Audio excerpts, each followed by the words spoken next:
एक बस का ड्राइवर एक महिला की हत्या कर देता है और अब वो सोचता है कि इस महिला की लाश को ठिकाने कहाँ लगाऊं, और ठिकाने लगाऊं तो ऐसे लगाऊं कि इस महिला की पहचान ना हो।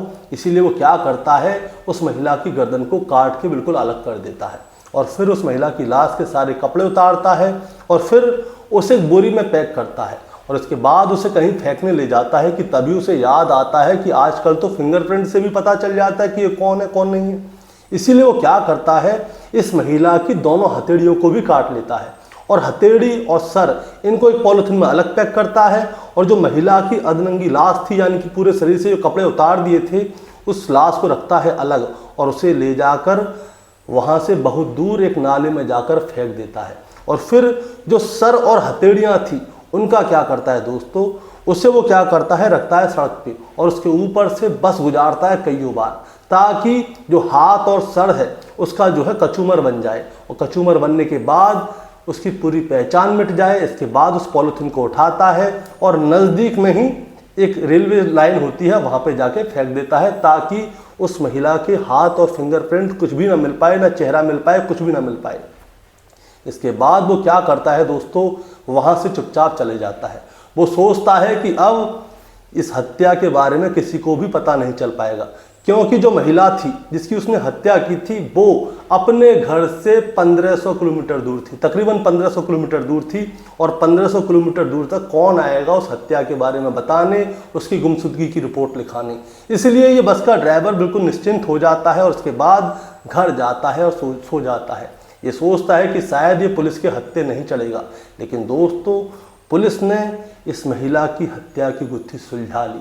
और जब पुलिस इस महिला की हत्या की गुत्थी सुलझाती है तो यहाँ पे पुलिस वाले अपने काम को बखूबी निभाते हैं और बहुत ही अच्छी तरह से निभाते हैं और उसके बाद इस हत्यारे को पकड़ भी लेते हैं और फिर हत्यारे से पूछते हैं कि आखिर तुमने इस महिला की हत्या क्यों की।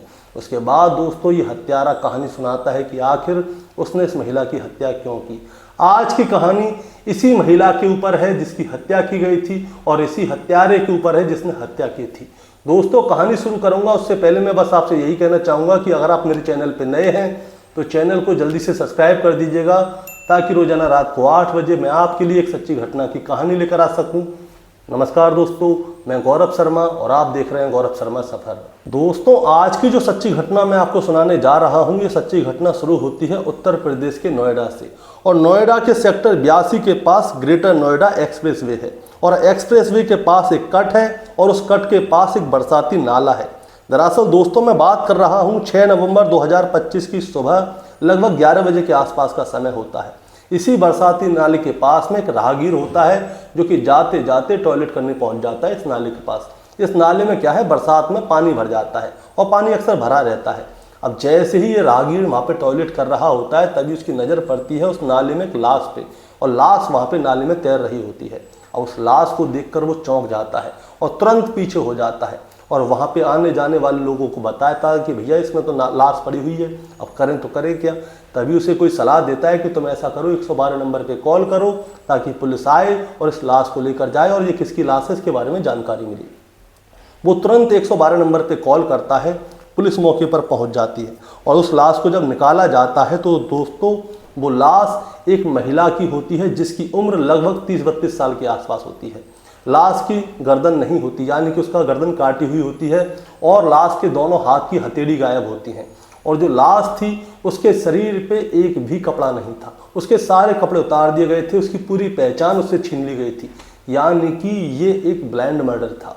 अब जैसे ही ये लाश की कहानी सामने आती है तो पुलिस वाले अपने काम में जुट जाते हैं और इस लाश के बारे में जानकारी लेने लगते हैं।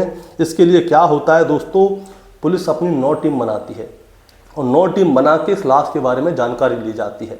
फिर इस लाश को पोस्टमार्टम के लिए भेजा जाता है और पोस्टमार्टम की रिपोर्ट का इंतज़ार किया जाता है। तो पता चलता है कि 6 नवंबर 2025 की दोपहर लगभग 11 बजे जब ये लाश पाई थी उससे लगभग 16-17 घंटे पहले इस महिला की हत्या की गई है।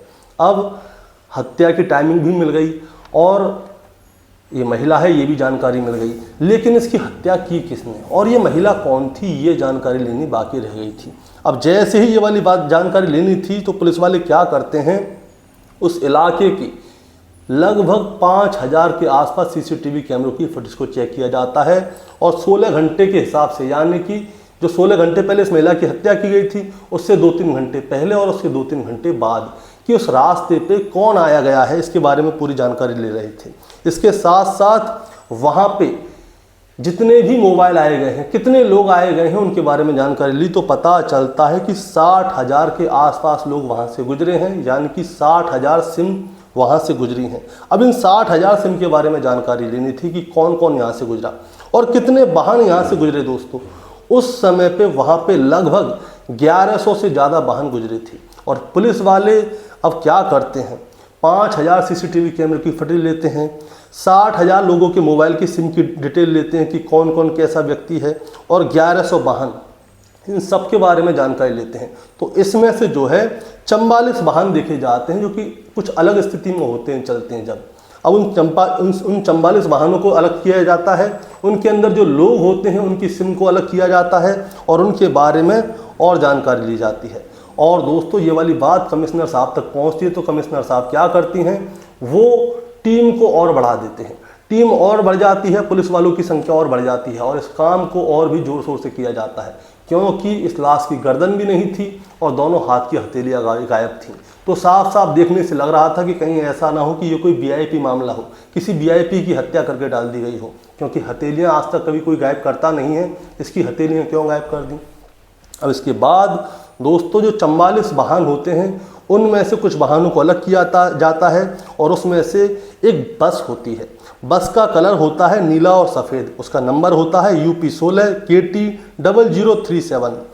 इसके बारे में जानकारी ली जाती है कि ये कौन है और कहाँ का नंबर है और इस बस का ड्राइवर कौन है और ये बस कहाँ से आ रही थी, कहाँ जा रही थी और उस बस के अंदर कौन कौन पैसेंजर हैं। क्योंकि ये बस जो है रोज़ाना वहाँ से गुजरती थी, तब इसकी लाइट जली रहती थी, लेकिन इस दिन जब इसकी ये बस यहाँ से गुजरी थी तो इसकी सारी लाइटें बंद थीं, एक एक कांच बंद था और कुछ ऐसे जा रही थी जैसे कोई गलत काम करके आई हो। पुलिस को ऐसा लगा, जैसा उनको लगा वैसा मैं आपको बता रहा हूँ। अब इसके ड्राइवर के बारे में जानकारी ली जाती है तो इसका नाम होता है मोनू सोलंकी, जो कि UP के एटा का रहने वाला था और एटा में जैतरा कस्बा है और वहीं पे नेहरू नगर मोहल्ला है, वहाँ का रहने वाला था, लेकिन फ़िलहाल में वो नोएडा के बरौला गांव में रह रहा था। पुलिस वाले क्या करते हैं, सीधे मोनू सोलंकी के घर पे पहुंच जाते हैं और उसके बारे में पूरी जानकारी लेते हैं। तब पता चलता है कि मोनू सोलंकी जो है नोएडा के बरौला गांव में अपनी पत्नी, अपनी माँ, उसकी 2 बेटी और 1 बेटा, इनके साथ में अपने परिवार के साथ रहता है और बस चलाता है। और वो पिछले 6 महीने से राधा स्वामी सत्संग की बस चला रहा था। अब इसके बारे में जानकारी ली जाती है, उससे पूछा जाता है कि भाई तुम उस समय रात को बस लेके ऐसे क्यों आ रहे थे, लाइट क्यों बंद थी। तो मोनू सोलंकी जो है सीधी सीधी बात बता देता है कि भैया मेरे को जाना था, बस में कोई सवारी नहीं थी इसलिए मैंने लाइट बंद कर दी, अकेला था तो मैं सीधा जल्दी जल्दी उस बस को लेके जा रहा था। यानी कि मोनू सोलंकी जो है सारी बात को क्लियर करके बता देता है। अब इसके बाद क्या होता है, पुलिस वालों को सारे प्रश्नों के उत्तर मिल जाते हैं। पुलिस वाले अब वहाँ से वापस आ रहे होते हैं और जब पुलिस वाले वापस आ रहे होते हैं तो इसी के मोहल्ले का एक आदमी वहाँ पे खड़ा हुआ था और वो पुलिस वालों को एक क्लू देता है। वो कहता है कि हमारे ही मोहल्ले की एक महिला है जिसका नाम है प्रीति यादव, और प्रीति यादव जो है 3-4 दिन से गायब है। और प्रीति यादव इस मोनू के घर से लगभग 300-400 मीटर की दूरी पर रहती है। उसके 2 बच्चे हैं जिनकी उम्र 5 और 8 साल है। प्रीति यादव तो गायब है, लेकिन उसके दोनों बच्चे जो हैं मोनू सोलंकी के घर पे रहते हैं। यही उनकी जांच पड़ताल उनके साथ रहता है, उनको खाना पीना देता है, उनको अच्छी तरह से उनकी देखभाल करता है। अब पुलिस वाले कहते हैं कि एक महिला गायब है, उसके 2 बच्चे हैं, उन बच्चों को मोनू सोलंकी अपने घर पे रख रहा है, ऐसी क्या बात है भाई। तो पुलिस वाले क्या करते हैं, जो अपने बड़े अधिकारी होते हैं उनको फ़ोन करते हैं और उनसे कहते हैं कि साहब एक ड्राइवर आया है नज़र में, जो कि उसके घर से लगभग 300 मीटर की दूरी पर एक महिला गायब हो चुकी है और महिला गायब हुई है तो उसके 2 बच्चे हैं, उन दोनों बच्चों को मोनू सोलंकी अपने पास रख रहा है, उनकी देखभाल कर रहा है, उनको खाना पीना खिला रहा है। अगर आप कहो तो मोनू सोलंकी को हिरासत में लें और उससे पूछताछ करें। ऊपर से ऑर्डर मिल जाता है कि कोई दिक्कत नहीं है, मोनू सोलंकी को हिरासत में लो, उससे पूछताछ करो। इसके बाद मोनू सोलंकी और जो महिला है प्रीति यादव, उसके दोनों बच्चों को क्या करते हैं, पुलिस वाले अपने साथ ले जाते हैं लाश की शनाख्त के लिए। अब लाश की शनाख्त के लिए जब लेकर जाते हैं तो पहले मोनू सोलंकी को लाश दिखाते हैं कि भाई ये लाश को जानते हो तुम, प्रीति यादव की है। उससे पहले की बात बताता हूँ, मोनू सोलंकी से पूछा जाता है कि तुम इसके प्रीति यादव के बच्चे को अपने पास क्यों रखते हो। ये मैंने आपको बताया नहीं था, बता रहा हूँ। मोनू सोलंकी से जब पूछा जाता है तो वो बताता है कि प्रीति यादव जो है उसी कंपनी में काम करती है जिस कंपनी में मेरी माँ काम करती है, और मेरी माँ और प्रीति यादव की बोलचाल अच्छी थी। वो दोनों एक दूसरे के घर पे आया जाया करती थी। मैं प्रीति यादव को भी छोड़ के आया करता था कंपनी, अपनी माँ को भी छोड़ के आया करता था। जब इनकी माँ घर पे नहीं थी तो मैंने इनसे पूछा कि माँ कहाँ है, माँ कहाँ है। इनसे पूछा तो इन लोगों ने कहा पता नहीं माँ कहाँ है। अब बच्चे भूखे प्यासे थे, इसीलिए मैं इनको अपने घर पे उठा लाया। मैंने कहा जब तक तुम्हारी माँ नहीं आ रही, जब तक यहीं पे रहो, खाओ पियो, तुम्हारी माँ आए तो अपने घर चले जाना। इसलिए मैं इन बच्चों को यहाँ पे लेकर आया। लेकिन अब पुलिस वालों ने क्या किया है, मोनू सोलंकी और प्रीति यादव के दोनों बच्चों को लेकर पहुंच जाते हैं मॉर्चरी रूम में, जहाँ पे लाश की शिनाख्त कराई जाती है। अब वहाँ पे इन लोगों को खड़ा किया जाता है, इनसे पूछा जाता है कि देखो भाई बताओ ये लाश किसकी है। तो मोनू सोलंकी देखते ही कह देता भैया मैं क्या बताऊँ, इसकी तो लाश की गर्दन ही नहीं है, इसके हाथ भी नहीं है, मैं कैसे पहचानूं। तो मोनू सोलंकी साफ मना कर देता है कि ये प्रीति यादव नहीं है, कोई इसको क्यों मारेगा, इसकी किससे क्या दुश्मनी है। अब मोनू सोलंकी से पीछे हट जाता है। अब आती है प्रीति यादव के दोनों बच्चों की बारी, और जैसे ही दोनों बच्चों की बारी आती है उन दोनों बच्चों को आगे किया जाता है, जिसमें एक की उम्र 5 साल थी और एक की उम्र 8 साल थी। वो दोनों बच्चे देखते ही उस लाश को पहचान जाते हैं कि ये उनकी माँ की ही लाश है। अब उनसे पूछा जाता है कि तुम इस लाश को कैसे पहचाने कि ये तुम्हारी माँ की लाश है।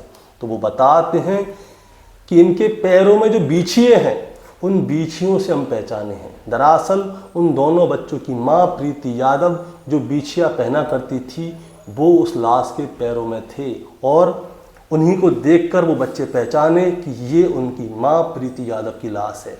अब ये वाली बात खुल जाती है कि ये लाश किसी और की नहीं प्रीति यादव की है।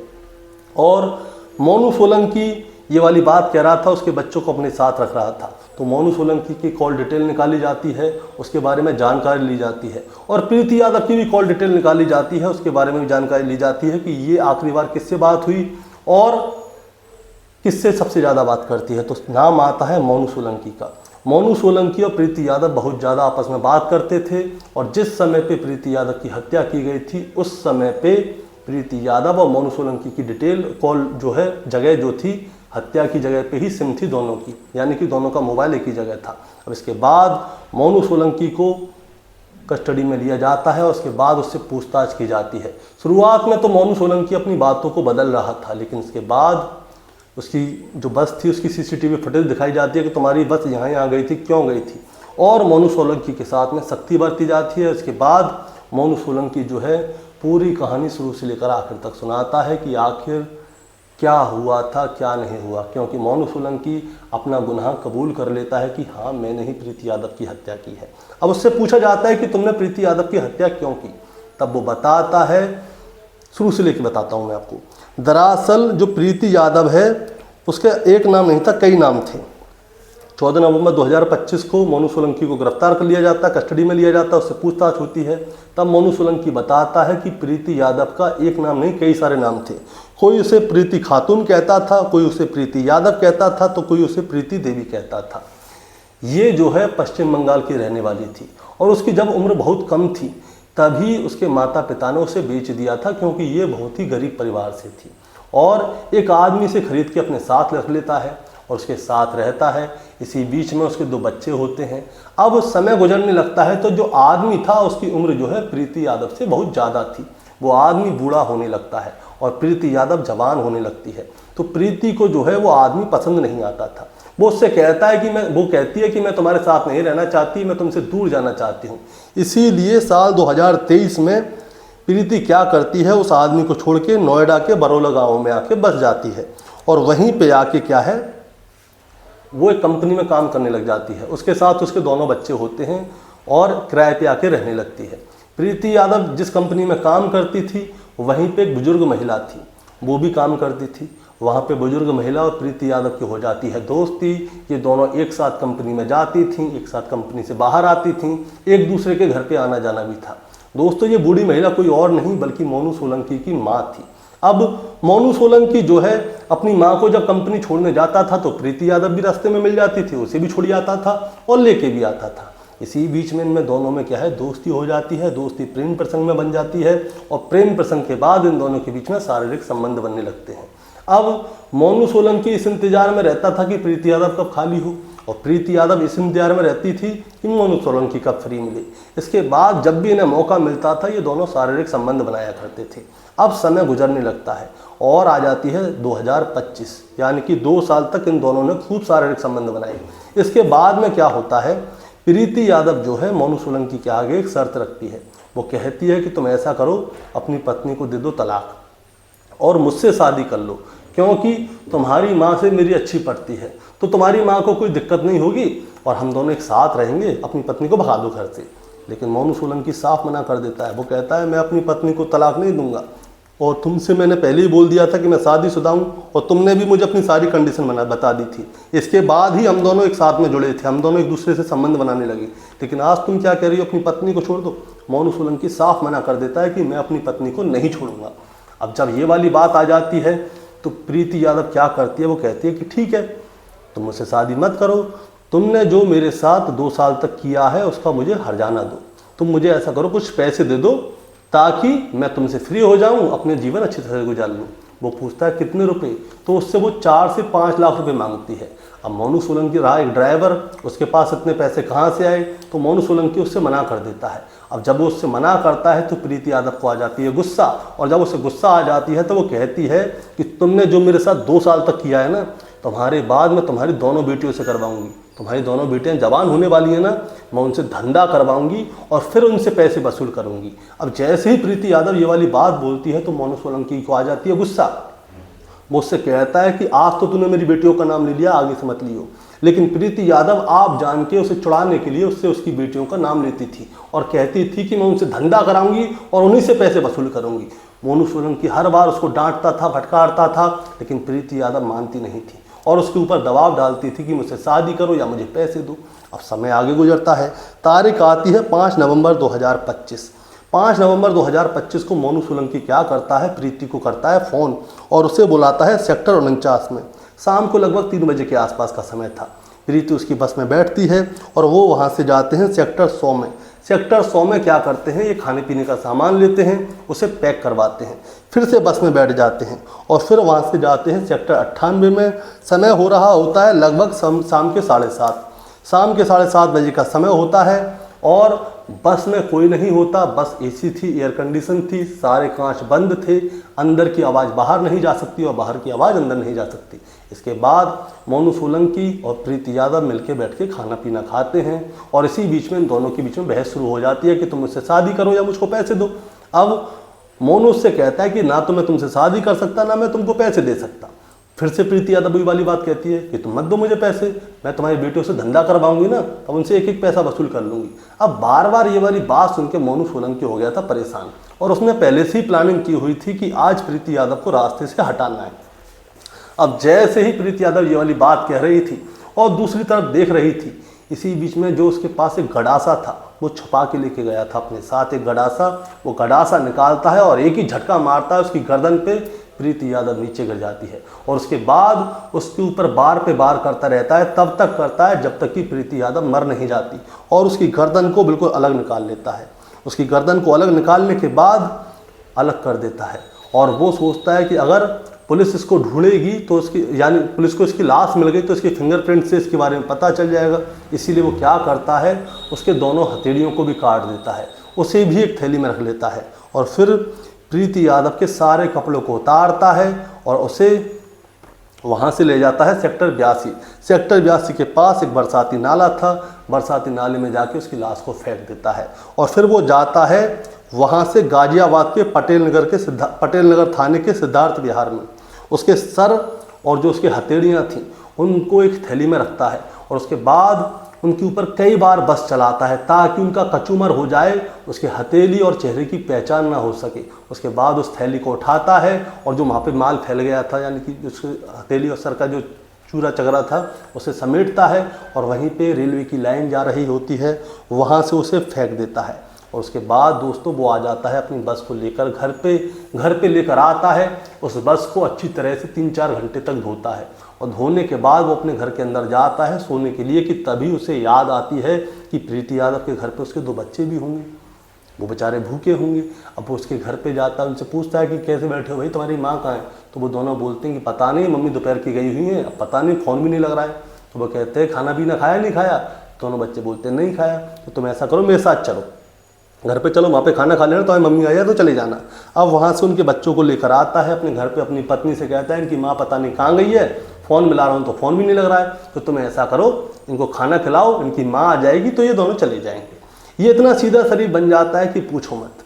अब अपने घर पे रहता है, प्रीति यादव के दोनों बच्चे इसके घर पे रहते हैं, लेकिन इनका पूरा राज खुल जाता है। 14 नवंबर 2025 को इस राज का खुलासा हुआ, और जब खुलासा हुआ तो सभी लोग चौंक जाते हैं कि मोनू सोलंकी ने प्रीति यादव की हत्या कर दी है, और हत्या करके उसकी गर्दन और हथेली अलग फेंक दिए हैं और शरीर को अलग फेंक दिया है। दोस्तों, अब प्रीति यादव तो मर गई, लेकिन मोनू सोलंकी चाहता तो वो बच सकता था इस कत्ल से। वो सीधे पुलिस के पास जाता, पुलिस को पूरी कहानी बताता, थोड़ी बहुत सज़ा होती, बच जाता, न प्रीति यादव मरती, ना वो जेल जाता। लेकिन अब प्रीति यादव मर चुकी है, उसके 2 छोटे बच्चे हैं, उनके जीवन का क्या होगा, उन्हें कौन पालेगा? और अब मोनू सोलंकी जो है अपने घर का अकेला कमाने वाला था, उसकी माँ, उसकी पत्नी, उसकी 2 बेटी और 1 बेटा, ये सब लोग कहाँ जाएंगे? ये अपना जीवन यापन कैसे करेंगे? दोस्तों, इस कहानी को सुनाने का मतलब आपको परेशान करना है, विचलित करना बिल्कुल नहीं है, बस आपको बताना है और जताना है। मोनू सोलंकी ने सोचा कि जो प्रीति यादव है वो यहाँ से 1100-1200 किलोमीटर दूर की है, और वो गायब हो गई है, चाहे वो मर गई है, कौन आएगा, कौन उसके बारे में रिपोर्ट लिखाएगा कि खो गई है, कहाँ गई? उसने सोचा कि इसे मार दूँ, कोई इसके बारे में रिपोर्ट नहीं लिखाएगा और किसी को पता भी नहीं चलेगा। गर्दन और हथेली इसलिए काट दी कि लाश मिल भी जाएगी तो ब्लाइंड मर्डर है। लेकिन हत्या करने वाले को एक बार नहीं, 1000 बार सोचना चाहिए कि वो कितनी भी शातिर तरीके से हत्या कर ले, पुलिस जब अपने पे आती है तो कातिल को ढूंढ के ही रहती है। दोस्तों, आपका क्या कहना है इस कहानी के बारे में, आप ज़रा हमें कमेंट में बताएं। चैनल पे नए हैं तो सब्सक्राइब करके जाएं, ताकि रोजाना रात को 8 बजे मैं आपके लिए एक सच्ची घटना की कहानी लेकर आ सकूं। नमस्कार।